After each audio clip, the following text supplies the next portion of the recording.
Oke, kali ini saya Sadam Husain dari Bisnis Digital 1 akan menjelaskan pengertian dari Supply Chain Management.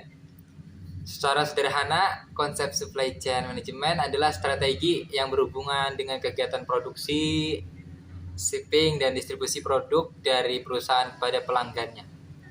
Konsep ini berhubungan dengan bagaimana cara yang diterapkan seorang manajer rantai pasok dalam meningkatkan skala produktivitas, kualitas, dan efisiensi operasional perusahaan tersebut.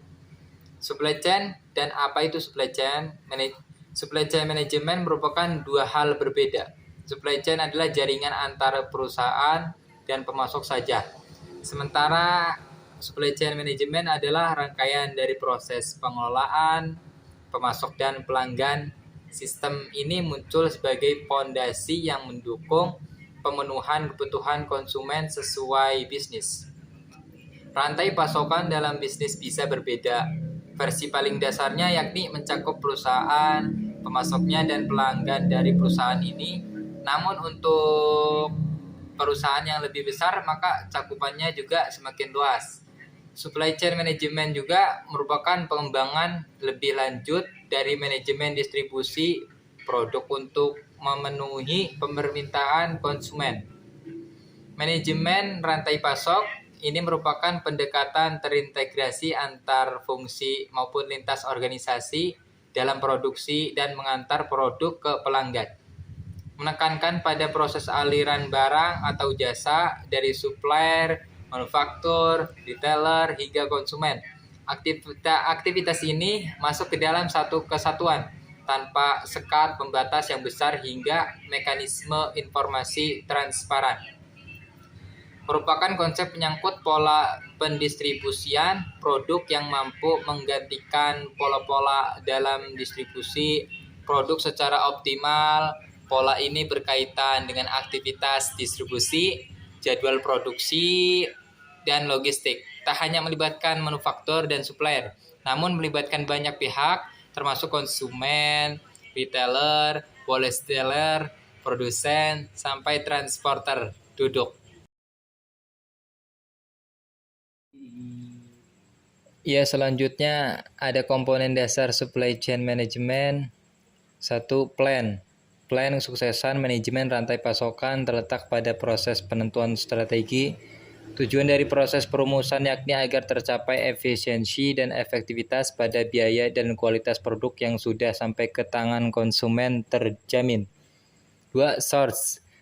Perusahaan wajib memilih supplier bahan baku terbaik dan mendukung bagian proses produksi yang dilakukan. Karena itu, manajer supply chain management harus bisa menetapkan harga, mengelola pengiriman, pembayaran bahan hingga menjaga hubungan baik dengan supplier.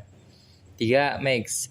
Ini merupakan tahap manufacturing yang manajemen rantai pasokan akan melakukan penyusunan jadwal aktivitas yang dibutuhkan dalam proses produksi, uji coba, pengemasan, hingga persiapan pengiriman produk yang bisa merupa barang dan jasa. 4. Deliver. Perusahaan harus memenuhi pesanan dari permintaan konsumen, mengelola jaringan gudang penyimpanan, memilih distributor ketika akan menyerahkan produk ke konsumen, hingga mengatur sistem pembayaran yang akan digunakan. 5. Return. Harus mampu membuat jaringan yang fleksibel serta responsif untuk suatu produk, bisa itu barang atau jasa, yang cacat dari konsumen dalam membentuk layanan aduan konsumen dengan masalah produk demikian. Perusahaan memerlukan laporan informasi bisnis secara rutin sehingga membuat pimpinan perusahaan bisa mengetahui perubahan performa bisnis yang sudah dilakukan apakah sesuai dengan tujuan awal supply chain management yang sudah ditetapkan.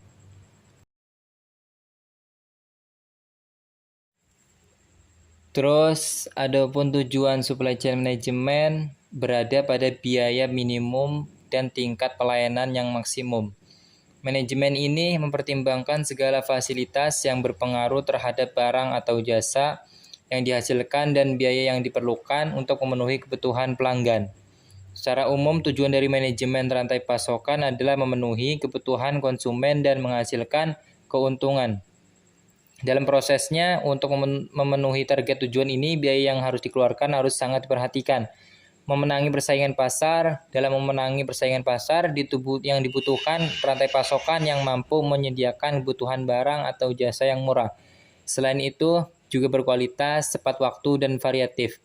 Rencana dan koordinasi semua kegiatan yang terdapat dalam supply chain sehingga nantinya akan tercapai pelayanan terhadap pelanggan secara maksimal. Namun, biaya yang dikeluarkan relatif rendah untuk ukuran perusahaan tersebut. Memaksimalkan nilai keseluruhan yang dihasilkan untuk memenuhi kebutuhan dan biaya secara keseluruhan. Biaya yang dimaksud dalam hal ini termasuk pemesanan, penyimpanan, dan transportasi.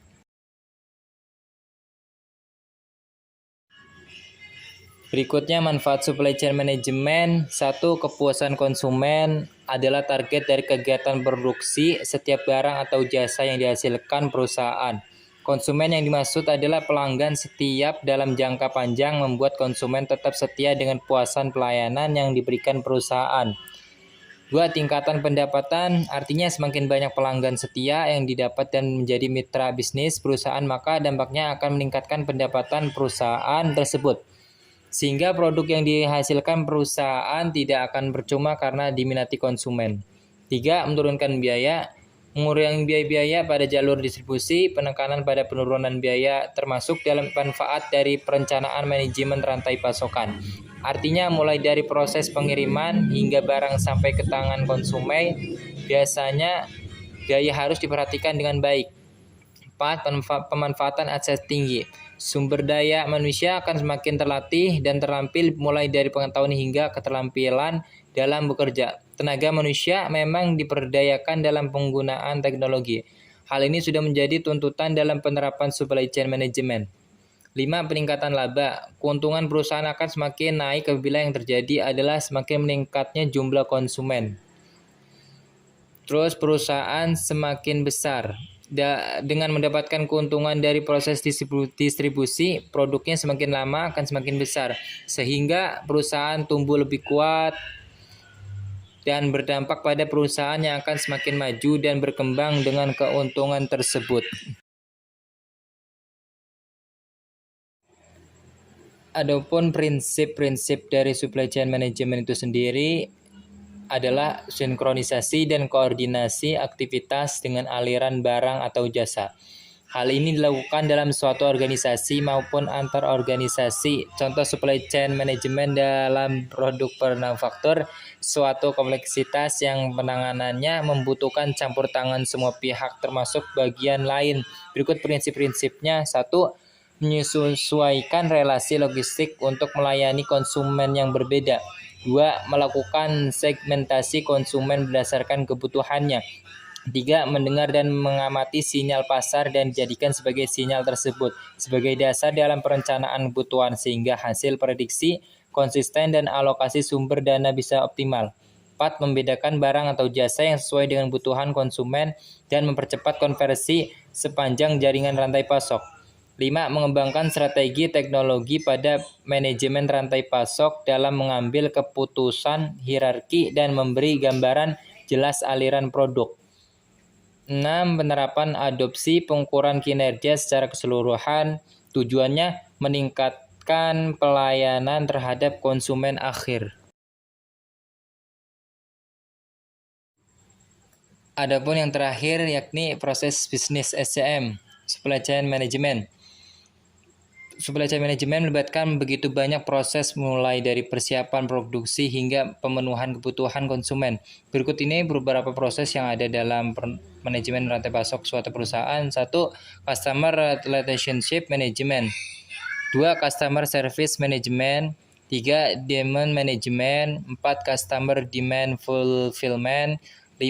Manufacturing flow management. 6. Production, pengembangan produk dan komersilasi, dan 8 terakhir retur. Demikian penjelasan mengenai supply chain management mulai dari pengertian, manfaat, tujuan hingga proses yang ada di dalamnya.